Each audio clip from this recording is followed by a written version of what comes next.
Welcome to the 5-Star Retirement Show with Patrick Mueller, best-selling co-author of Dare to Succeed and president of Bella Advisors. Today, he'll be sharing his 5-star retirement formula, including lifetime income planning, investment planning,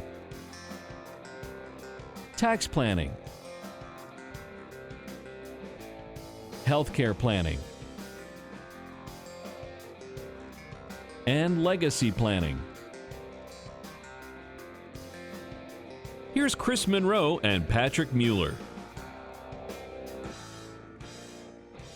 And ladies and gentlemen, welcome into 5-Star Retirement. I'm Chris Monroe alongside co-host Patrick Mueller. Yeah. Not to be confused with Mueller or Bueller. Or Bueller. That's right. And you're with 5-Star, or with Bella Advisors. Bella Advisors. Bella Yep. Advisors, 5-Star Retirement, 5-star points to retirement planning for you. That's right. You want to have all 5 stars in place for your retirement, just like if you want to be staying at a 5-star hotel. I mean, there's a reason for those stars. I didn't know what they were at first. What are they called? Michelin ratings? I had to look it up. Was the Michelin ratings, is that the restaurant? That's the restaurant. Is that the restaurant? But it's different for hotels. Yeah, it's different for the hotels. And so it's all the little services that you get for each star that you're taking a look at. So, yeah, we got the 5 stars of retirement planning we got to make sure we're paying attention to. So we'll talk about all that stuff today, or do you want me to start listing those things off? We'll get you to listen. Let's build some suspense. Let's do it. We will build some suspense of what those 5 We're not going to give it to points you yet. are. Right. You're going to have to listen so that you and watch. You're going to have to continue to do that. So, but just an amazing opportunity for people to take wherever they're at in their retirement planning, whether they're just starting out, whether they're young and they want to plan toward retirement, or whether they're at retirement age or in retirement. Mm-hmm. I mean, I think some people think that retirement management ends when you retire, that all of a sudden, I don't have to deal with that, but that's not true. Not at all. The sooner you start thinking about that, the better of when do you want to retire and what do you want that to look like? Sure. So some people, want to retire because they just can't stand what they're doing anymore, or they hate their boss, and they just want to do something different. I just heard some amens out there in the yeah. That's really sad too, and that's a whole nother show we could probably get into about doing something that you love, but which I've been very, very blessed to do all these years. Yeah, so I see that with some people. I mean, some people, they love what they do, and they'll continue to do that forever. They'll, whether it's, I deal with some teachers, they just love teaching, and so they'll keep doing that.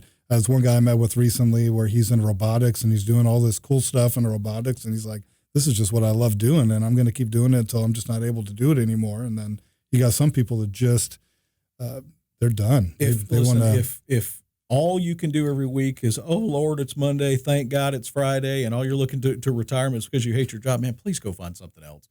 Life is too short. For sure. Right? I mean, find something that you love. There's doing. a million things you could do. Well, let's talk about, in this segment, safety of money. I mean, people work a long time to put money into a savings account, into a 401k, with retirement planning.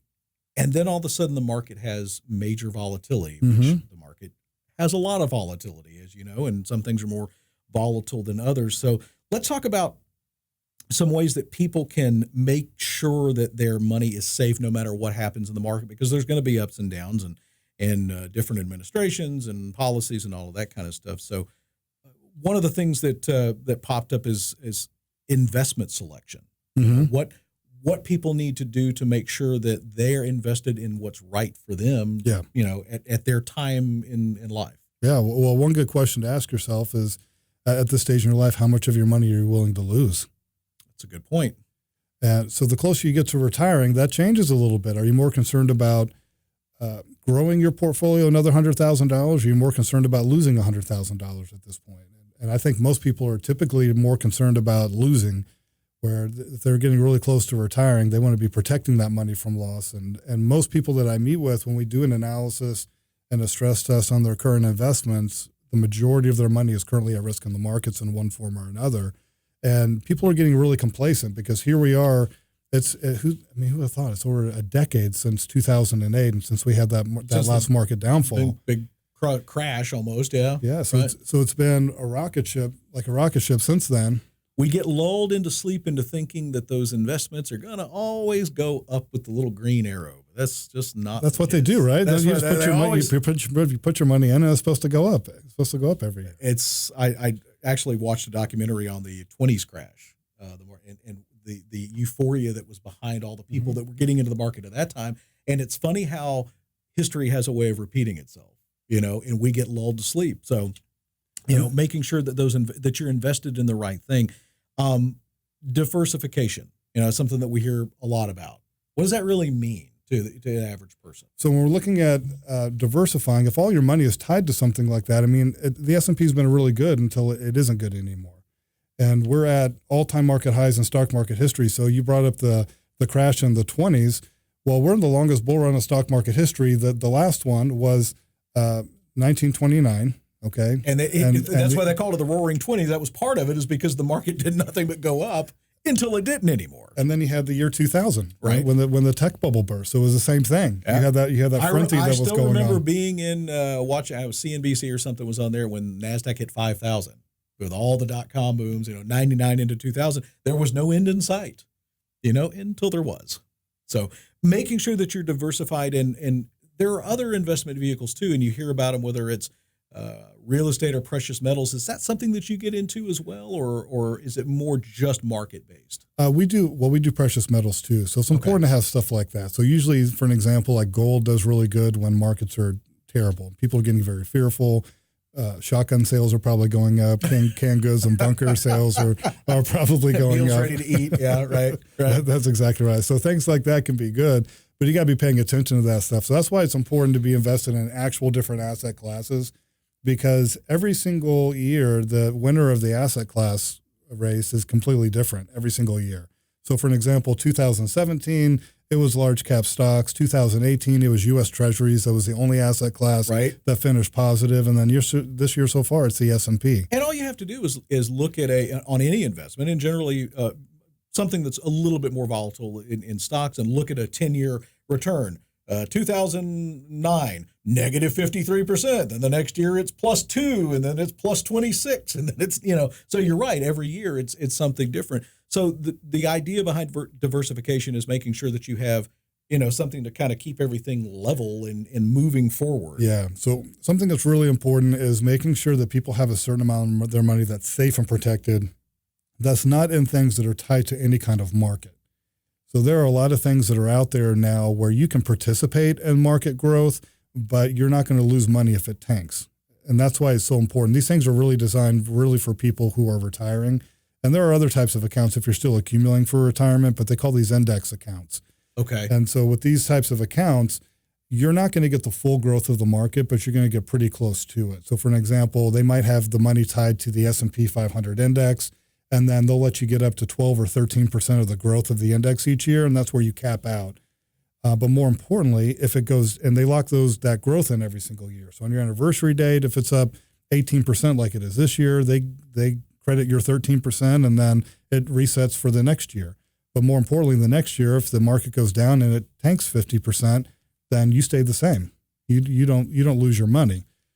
Well, we'll have to probably get it. I've heard that, but that's something that I just haven't been. The market. You make money whenever, just regardless of the way the market goes. Yeah. So that's a new strategy, and something that that obviously people want to look into. Yeah. Understanding risk tolerance. Everybody's risk tolerance is different. Some people don't want to lose anything. They want to try to be ultra conservative, or they want to be too aggressive. But I would imagine there's pitfalls on both sides of that, depending on where they're at in their retirement age. Yeah, everybody likes to make money. Right? Sure. Nobody out there likes to lose money. So it's just when you've seen markets going up consistently for over a decade, people are starting to get really complacent on what's happening in the markets. But you got to ask yourself, if you're within, about 5 years away from retiring, if here we are in the longest bull run in stock market history, and if, like you said, history repeats itself, and we do go through another downturn like in 2008 or year 2000, where the market goes down 50%, how's that going to affect you right now? Is that going to put you off from being able to retire? Is that going to change your lifestyle? And if the answer to that stuff is yes, then you got to start changing some stuff. So if you have $1 million right now in a 401k, and all of a sudden you wake up one morning and it's just worth half that, well, that's still $500,000, but that's a lot less than $1 million. It's a lot. You Yeah. know, I mean, that's when people joke around. They said their 401k became a 201k. 201k overnight, and it can happen, certainly.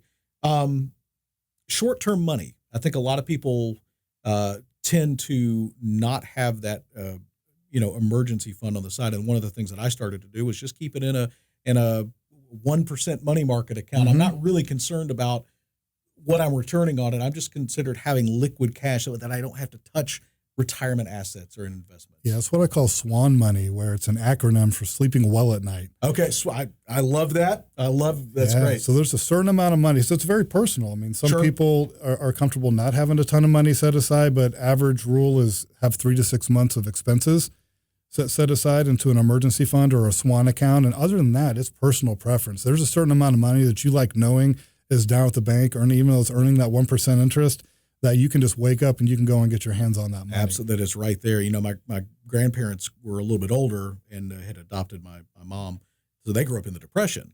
And you never find people that saved like that and were as frugal as that. You know, it was just amazing. You just don't find that kind of person. I mean, they paid off their house in like 2 years, because they didn't want to have debt. They wanted to have money in the bank. So we will be back in a couple of minutes with more 5-Star Retirement, helping you to retire better right after this.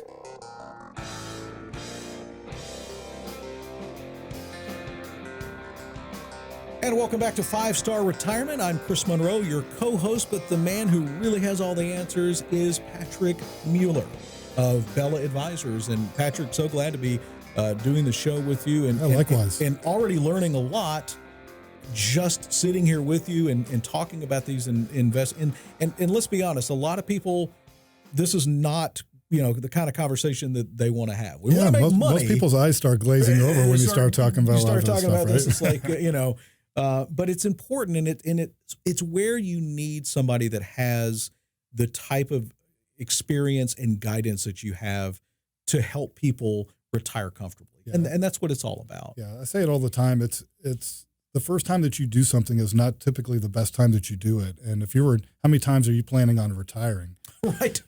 So it's really important that you get it right and you got somebody helping one shot, you. Or you're going to be a Walmart greeter, or you're going to be living with your kids. I wonder, with the kids moving back in with their parents, I wonder if that's going to be a thing. You think that the parents are going to start moving back in with the kids? I don't know. I mean, I definitely see that. Yeah, it could be, right? Or they think that's going to be happening. They're like, well, my kids are going to take care of me. And how do they like that plan? That's not going to work out real well for you. So, change is hard, and things, we went from time before Social Security, when you were kind of on your own. If you didn't put money under your mattress or in the bank, there was nothing. And then Social Security came along. And now Social Security, of course, has changed a lot. And of course, there's a lot of questions. And then obviously, back in the 50s and 60s, pensions were common. They're almost non-existent today. Then the advent of the 401k. So, things have changed a lot. Let's talk about 10 ways that things have changed and how it affects people's retirement planning. And number one is, this is not your father's retirement. This is not, as we said in one of the last shows, not getting your gold watch and going home and playing shuffleboard and bridge and sitting around in your chair all day. I mean, retirement is just different today. Totally different. I mean, it's almost, with the folks we work with, they're all retired typically, and it's like herding cats a lot of times, because they're all around the world doing, traveling, seeing the world and visiting grandkids or traveling the country. I mean, they're gone. They're more active now than ever. And why not? I mean, what is the old adage? I'd rather rust out or wear out than rust out. Mm-hmm. I think there's a ton of truth to that. Yeah. Where I see a lot of people that stay very active and they're on the go. I mean, I've got this couple that's in their mid 80s, and man, I don't know where they get their energy. I don't even have that kind of energy. And then I see some folks that they retire and then they don't really have anything to do. And how much I know one gentleman that we work with, and I've just seen him age so much within the last year of him just not keeping himself active and his mind busy. And you hear a lot of people that, and it's kind of morbid, but they say people go home to die, and that mentality has changed a lot, which is good. However, and then in the next point, number 2, is that we will live longer, most likely, than our parents. And it says here, the average life expectancy for somebody that's 65 right now is 19 more years. I mean, people were dying 40 years ago at 65. and they either took a year or two of Social Security, then they were out of the system and they didn't need. So it's great that we're living longer, but we've got to find a way to pay for it. Yeah, guys are late 80s, 86, 87. Sure. Women are in their 90s. So 90, I think 93 was the last thing that I saw. Look at Betty White. Betty White, and she's still sharp as a tack. Yeah, unbelievable. She's so funny. Yeah, she is still funny. She is still very funny. Number 3, Medicare. He could be like the George Burns, right? George Burns. And, what was he, 100? And drinking his cocktails. And smoking his cigars. Yeah. Part of it's your genes, part of it's your lifestyle, but, you got to plan as if you were going to live that long. And if you don't, then planning for what you're going to leave to your family. Well, I hear this all the time where somebody will tell me, well, Patrick, in my family and my genes, we just don't live that long. Right. I don't plan on living past age 80. But then I'm like, well, what if you do? Well, what if you're the one who breaks the mold? You don't want to be 80 and at that point and you're out of money. Yeah, that's a scary proposition. I guess there's another big myth too about Medicare. And here's another government program that was put in to provide safety net for retirees and people that were not in either employer-provided health care or in private health care, but it doesn't cover everything. I mean, it covers, if you're in regular Medicare, and then there's Part D, and then there's this, and, and plus that comes out of your Social Security every month, which a lot of people don't even realize. Well, a lot of people think that Medicare is going to cover them if they need home health care or assisted living or nursing home care, and it just doesn't. All those things are really limited, and that stuff is really expensive. I mean, average nursing home cost here around Atlanta is about $8,000 a month. And it's growing so fast. The healthcare is growing at 6-7% a year, and it's just skyrocketing. So either you crack open your nest egg and scramble that and leave nothing to your kids, or you pass that burden on to your kids who now have to try to find a way. If you need 24-hour care, heaven forbid, planning for that is part of that overall 5-star. Yeah, philosophy. So there are a lot of strategies, when it comes to your health care and then legacy on what you plan on going on to your family. Because when you're in there, I mean, it's what they call Medicare spend down and Medicaid spend down, to where it gets spent down so much to a certain level to where now Medicaid picks up, and then the state starts picking it up. And then Medicare, Medicaid, and then some states, what is it? California has their own CAL something. Or I mean, it's stuff is just, and this is where you need somebody that has that experience to be able to, to guide you. Number 4, you need to take care of yourself. Of course, that's, retirement is a time when all the bad habits of your youth come home to roost. I guess so. Well, my dad is one of them, and, he's been a lifelong smoker. Yeah. And he still smokes. And, how's that going? Not good. He's trying to quit, but it's caused a lot of health problems for him. Number 5, you have to plan for the future. Retirement is not constant. There are many stages of retirement, and that's true. Whereas retirement used to just be a year or two, now you might have 20 or 30 years to think about, and how things are going to change. 30-year lifetime in retirement. Yeah, I mean that's pretty amazing. There's more to retirement than money. You can have all the retirement funds in the world, but still be bored, lonely, and frustrated. So I guess having a plan of what that money is going to do for you. Not just having money sitting around in the bank. This is a big one where you got to get really clear on what's important to you and what I like to call the real purpose for your money. Because a lot of times people really aren't clear on that, and they're so used to accumulating, and then they've accumulated all this money, and then, well, what are you going to do now? What are you going to be spending your time doing? Yeah, you better have a plan. And then you got the flip side of that, where people don't go anywhere and they don't do anything, and they kind of put things off until retirement, and then something happens. Somebody's life changes. Where right. I had this one couple where the lady had just turned 65, and she passed away from cancer like very rapidly, like within 2 or 3 months when she was diagnosed. And then we just don't know. I just hear all these stories where the husband's going, Patrick, just don't get caught up into the trap. Do the stuff you want to be doing now. Take the trips now. Tell the people you love them now, and all that stuff, because you're not promised tomorrow. But there's like a balance there. You want to live your life today, but then you don't want to neglect.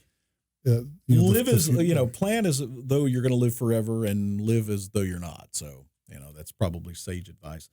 Time is of the essence, and, that goes back to the starting early, getting planning early. Don't put it off until you're at a panic point of what to do. Getting with you sooner makes sense. And you hear that all the time, where somebody will tell me, Pat, I wish I would have wish I talked would to have you started years saving. ago, 5 Yeah, years how ago, to- 10 years ago, 20 years ago. They're like, man, the things that I've learned in just a little bit of time. And that's why I tell people, come in, the 45 minutes we spend, what if that changes the next 45 years of your life? Talk to your loved ones about end of life decisions. That's a big one. Yeah, nobody, and that's It's a tough conversation. That's a tough thing. I mean, nobody wants to think about their own mortality. And, I know. And talking about those things, about what to do when something happens to you. Or, But you owe it to your loved ones for them to understand, to have a will in place, for them to understand what's happening and to plan so that you don't leave them the expense of burying you and paying for your bills after you're gone. For sure. So, you know. That's huge. And not only, so here's something that I see all the time. A lot of times it's the widows coming in, because usually out of a couple, there's usually one that takes care of the finances and there's one that just doesn't care about And it whatsoever. in my family, in the old days, it was dad worked and took care of the finances and mom stayed home and took care of the house. You don't see that as much anymore, but in a lot of the people that are retiring today, that's the way it was. Yeah, so you can see the flip-flop of that, but then you get these people that come in, they got this big pile of stuff, and they're like, Patrick, my husband passed away unexpectedly. I know they don't nothing know that's anything. going on, and I need you to help me try to figure this They've stuff never out. opened up a 401k statement, bank statement in their life. Or if they have it would have been a long time. So they don't even know where to start, what's in the bank, where the money is. And a lot of times people will have investments that if they don't tell people where that money is, how do they find it? How are you going to find it? Yeah. I mean, and this, I love this one. And it's self responsibility is that you are responsible for your own retirement. And I so many things today and in our society today, we think that there's this magical force that's going to come and save us, whether that be Social Security or whatever. But we're really responsible for talking to someone like you and planning for our retirement. How did they get in touch with you to make that, to get started, to take the retirement planning by the horns and being responsible? Yeah, the first step, and the good thing is that I'm a pretty fun guy, and it's a pretty fun. I make a pretty good process to go through.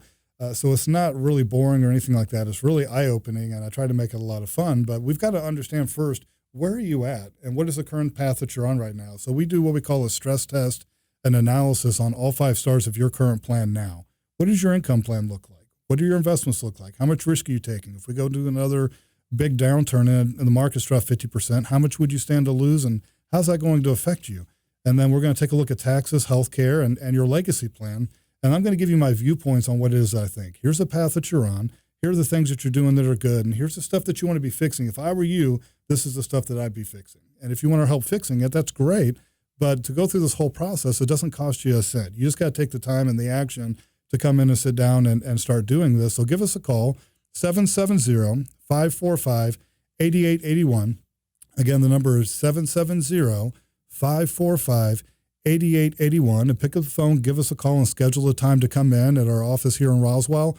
And again, that's 770-545-8881. And I look forward to meeting you. And BellaAdvisors.com on the web? BellaAdvisors.com. All right. Thank you, Patrick. We will be back with more great retirement and investment advice. 5-Star Retirement is coming up next.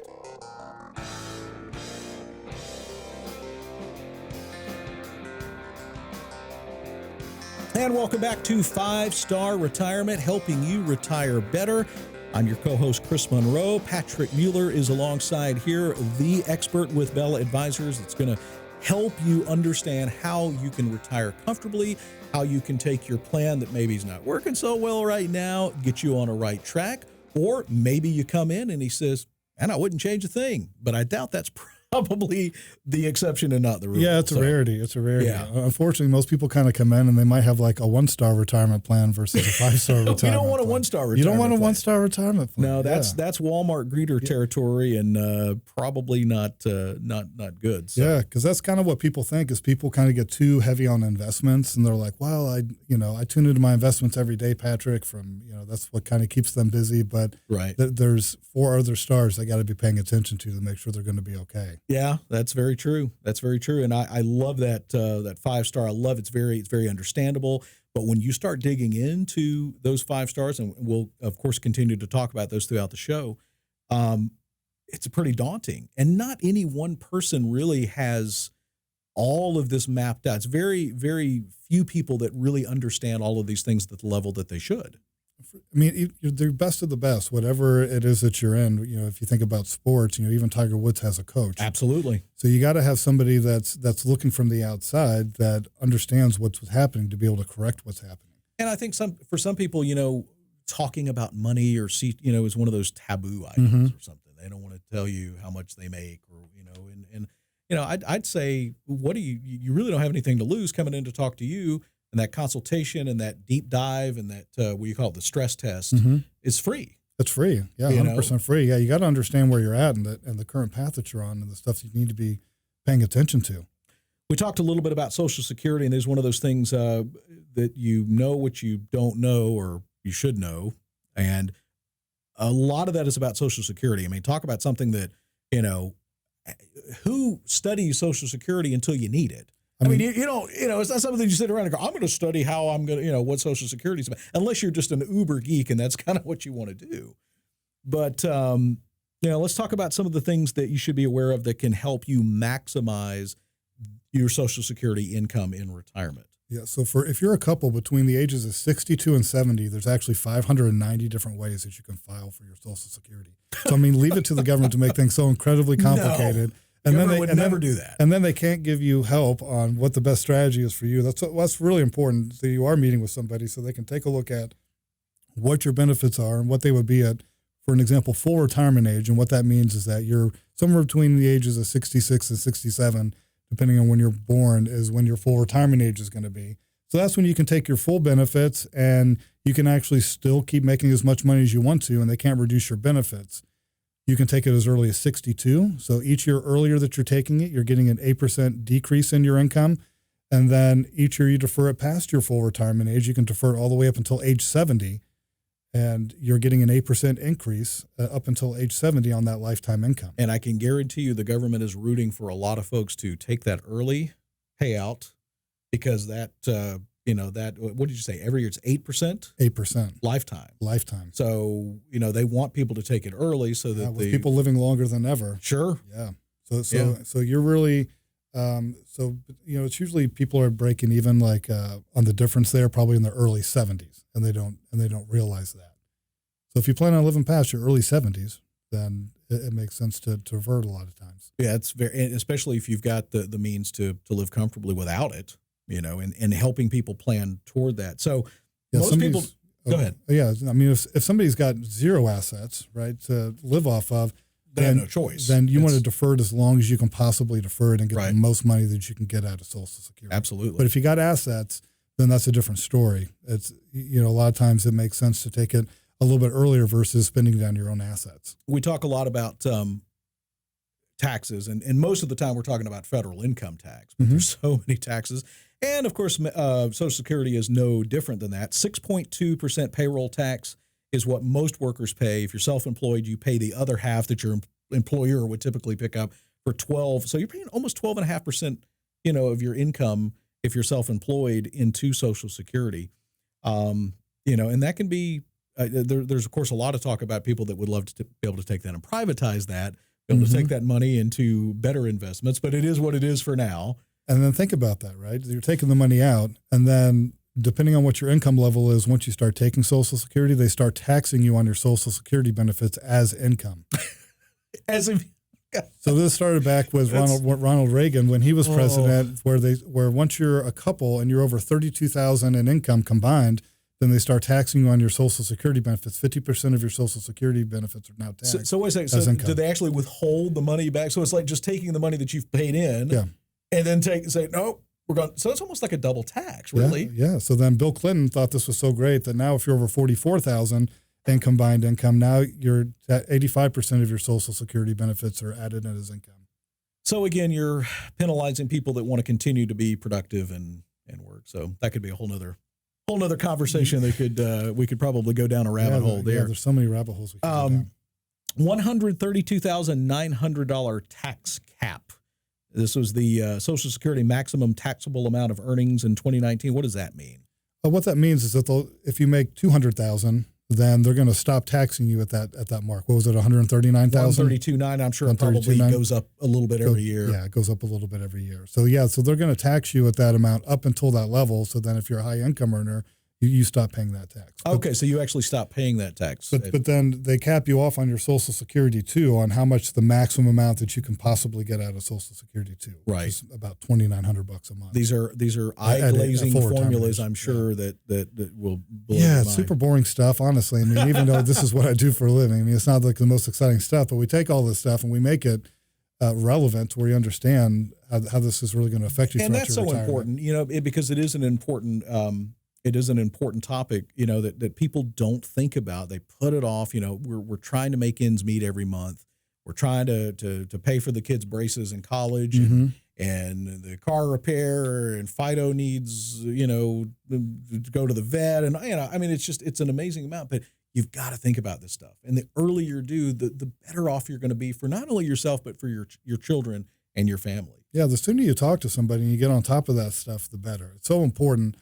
I mean, what's the worst thing that's going to happen is that you're going to take a little bit of time. You're going to understand more about your personal situation and things you want to be paying attention to.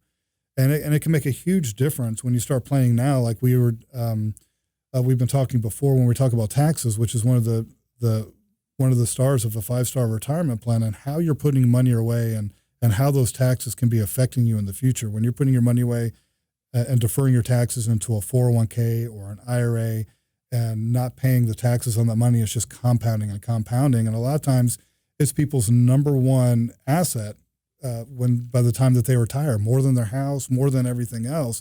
And I'll give you a quick example here, and hopefully it's not too many numbers that I'm throwing out there, but I just did this tax analysis for this couple that was in the early 60s. And the amount of money they had doesn't make so much of a difference, but they had about $1.5 million worth of tax deferred money between their IRAs and the 401ks. And between the ages of 70 and 90 is what I did this analysis through. So with the required minimum distributions of what the government forces you to take out each year to pay your income taxes on, they didn't need that to live off of. So they're just going to be taking that money and reinvesting it. Okay. So I had it growing at just a 5% growth rate, taking out 1% for fees, and had them at a 25% tax bracket. So between the ages of 70 and 90, they were going to pay, it was $550,000 in taxes over that 20-year period of time on the required minimum distribution. That money that they took and they reinvested it, they were going to pay another $250,000 in taxes on the gains. And then the tax bill doesn't go away when you die. So the value of the IRA at age 90, the tax bill to the kids was going to be another $350,000. This is just making me mad now, Patrick. I'm sure it made them not so happy either. But there's ways that you can help mitigate 100%. some of this. So out of this the $1.5 million IRA, they're going to pay $1.1 million in taxes. So, Yeah, so the sooner you know about that stuff, the better, because then you can change your strategy, because right now you're on the government's plan. And how many times is that the best plan for you? That is generally not the best plan. So $1,461 is the average payment in Social Security per month in 2019. That's not a lot of money. That's, I assume that probably means a lot of folks are taking very early at 62. But if that's all that you're going to live on in 30 years from now, that's probably not going to be enough. Yeah, so. and they don't realize the impact of inflation, because the government uses the consumer price index, they call it the CPI index, on how they give you raises on your Social Security each year, but they started subtracting things out of that. So they subtract out healthcare costs, they subtract out energy costs, they subtract out consumables. So you're not getting a real rate of inflation. They're making it sound like it's zero, but it's a lot of money. So this is just a little bit of this list that we talked about of things that you probably don't know about Social Security, but guess what? This guy does. Patrick wants to sit down and talk to you about how you can avoid taking and cracking open a nest egg of $1.5 million and paying most of that in taxes. How can folks get in touch with you, Patrick, and Bella Advisors? Yeah, give us a call here. Let me give you the number. It's 770-545-8881, and schedule a time to come in and sit down and talk with us. And what we do is we're going to do a stress test and analysis on your current situation. So we bring all the stuff we talk about every single week, and we bring it to real life for you and how that's going to impact you. So when can you retire? What is your retirement going to look like? What people want to know when they go through this process is, are we going to be okay? Well, we're going to figure out the answers to those questions. And then there are 5 stars to your retirement plan. So we got your income plan, investments, taxes, healthcare, and your legacy plan. And I'm going to give you my observations on what I see in each one of those different areas. Here's what's good that you're doing. Here's what you want to be paying attention to. Here are the pitfalls, things that we would be fixing if we were you. you've spent a life amassing $1 million or more in retirement assets. You don't want to spend 90% of that to the government, I would imagine. So let's make sure that you're calling in, get that appointment set up, and you're going to be glad you did. All right, coming up, we have one more segment on 5-star retirement. Stay with us. We'll be back in just a moment.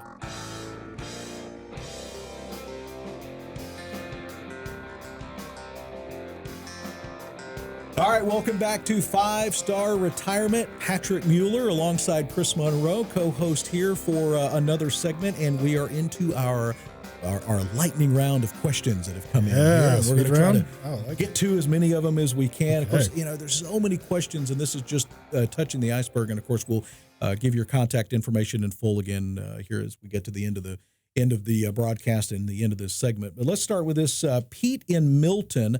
I have not yet retired. I'm considering purchasing an immediate annuity, which we haven't talked about, using all the funds in my 403B plan upon retirement.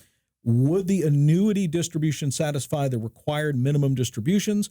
How will placing the entire amount in an annuity be taxed, and how will the monthly payments be taxed? A lot in that question there. Oh man, that was a lot of questions there. Yeah. But if you roll your, whether it's a 401k or an IRA or this 403b, it's all tax deferred money. So That's the teachers or the governments. It's the same thing, but Yep. it's like a 401k. But The that's government loves their little numbers and stuff on there. They do, yeah. So if you got letters and numbers, you Right. made some kind of deal with the government. Exactly. Yeah. So you made a deal with the government. So the deal here is you're going to defer those taxes. So every dollar that you take out is all taxed as ordinary income. So if you're moving that you would move it over into an IRA, and he wants to move it into an immediate annuity. Into an immediate annuity. So an immediate annuity. So what you're doing is you're giving all that money to an insurance company. They're going to guarantee you a monthly cash flow for as long as you live, or if you've got a spouse, then they'll give you maybe a joint option on how much you'll get a little bit less of a payment each month, but then they're going to guarantee that for both of your lifetimes, which you definitely want to make sure that you're protecting your spouse if you pass away prematurely. But those payments are going to come in monthly, and you're going to be taxed as ordinary income of whatever that amount is that you're getting every single month. So not taxed on the rollover into the annuity, but on the monthly payment. On the monthly payments, Whatever's being dispersed which is going to out be of- stretched out over the lifetime. Gotcha. Yeah. And of course, I've heard many different Like things. a pension. Like a Okay, pension. so that makes sense. And I've heard all sorts of different things about annuities. For some people, they're the best thing since sliced bread, and for some people, they say avoid them. I guess it just depends on the person. And Yeah, well, they're all their tools in a situation. toolbox, and that's what people really A need tool. to understand, especially these things. They're all tools, and they're all designed to help you accomplish something very specific. So like the immediate annuity that we're talking about, it's like creating your own pension. Okay. It's just everybody, there's not a single person I've ever met that's like, I don't like getting that money in every single month. Sure. There's not a single person that would give up their pension. But if you pass away prematurely, if there was a cash value that was still there, it goes to the insurance company or the pension company. It doesn't go to your family. There are some annuities so I know people that are don't- bad deals out there that have Oh, a lot of yeah. front-loaded fees and that Oh, kind of big thing. time, And yeah. another, you get that thing in the mail and you don't know what it is. Oh, this sounds like a good idea. Don't go into that pitfall without talking to Patrick first, and understanding your options. Yeah, because I spend a lot of time getting people out of the wrong types of annuities and getting them into what they should have been Into in what the, they should in have the been. whole time. Yeah, don't make that mistake. Jamie in Woodstock, my current advisor group only invest in stocks and ETFs or electronically traded funds, or isn't that right? ETFs? ETFs? Yeah. Exchange traded funds? Exchange traded funds. That was not like, well, they are electronic too. So my new advisor group only invest in their own products. If I sell off my current advisor holdings, will I incur extra income and pay more income tax on the sell-off? You could, depending on the tax classification of that money. So you could pay, if it's an after-tax account, then if there are gains, like what they put you, the stocks that they put you into, if they grew, then you're going to pay capital gains tax on that money. But if it's an IRA account, then if you're taking the money out, you're not going to be taxed on that. You're just it'll still be in your IRA account. You're not going to pay taxes till you take it out and you decide to spend it. There's so many gotchas. There's so many gotchas. And that's where you have to have a coach, because literally they make it easy to do all this stuff online, a few clicks here, but a few clicks on your phone and calling Patrick could save you a lot of money. And that's what we want to do. We save people so much money because we do a fee analysis. Not only do a fee analysis, but the tax analysis. Sure. And between those two things, we save folks so much money on their taxes, or at least make things more tax efficient. and get rid of a lot of those excess fees that you don't realize that you're paying. Most people don't know how many hands are in their cookie jar just pulling money out. Yeah. And if you want to know how many hands are in your cookie jar actually pulling money out, then that's time well spent going through this process. I'm sure. I haven't seen this name in a long time. The last time I think I saw it was Leif Garrett. Remember the 70s singer? Yeah. What song did he sing? Was that Born to Be Alive or was that Patrick Hernandez? No. I was made for dancing. That was Leif Garrett, I think. I'm dating myself now, man. I really date. Look at our producers over here are smirking. And they're like, "Oh man, dude." He wants to know. He is in Roswell. He wants to know. I was advised to roll my 401k plan from a previous employer into a traditional IRA, which I did. I haven't made any contributions to it since rolling it over. It has grown very little. I have a new 401k with my employer. Should I roll that traditional IRA into the new 401k account? So, taking that and putting it into his new employer's 401k. Yeah, to me, the goal, number one, you're in Roswell, which is great because that's where our office is. So it's always right we're in down the same road. neighborhood. Yeah. So, just come on down and pop on in. But when it comes to your 401k, the goal of a 401k is as soon as you can get your money out of a 401k, the better. Because you've got additional administrative fees inside of that 401k. So most companies at 59.5, you can start rolling that money out, or if you've left an employer already. So once you get it into your own individual IRA, now you're in 100% control over what's going on inside of your investments. You got a lot of times 401ks, it can be very limited in your investment options, especially when it comes to things that are safe and protected from loss. So when you get in your own individual IRA, you're going to be paying less in fees more than likely, and you got a whole world of other options that you can be putting your money into that's probably more in line with what you need at that stage in your life. It makes a lot of sense. I think a lot of folks will have a 401k and then they forget about it. Mm-hmm. Or let's say out of sight, out of mind. Move around jobs so much today. I worked for a little while. I was in between jobs. I worked for a temp agency. This was years ago, but they had a 401k plan.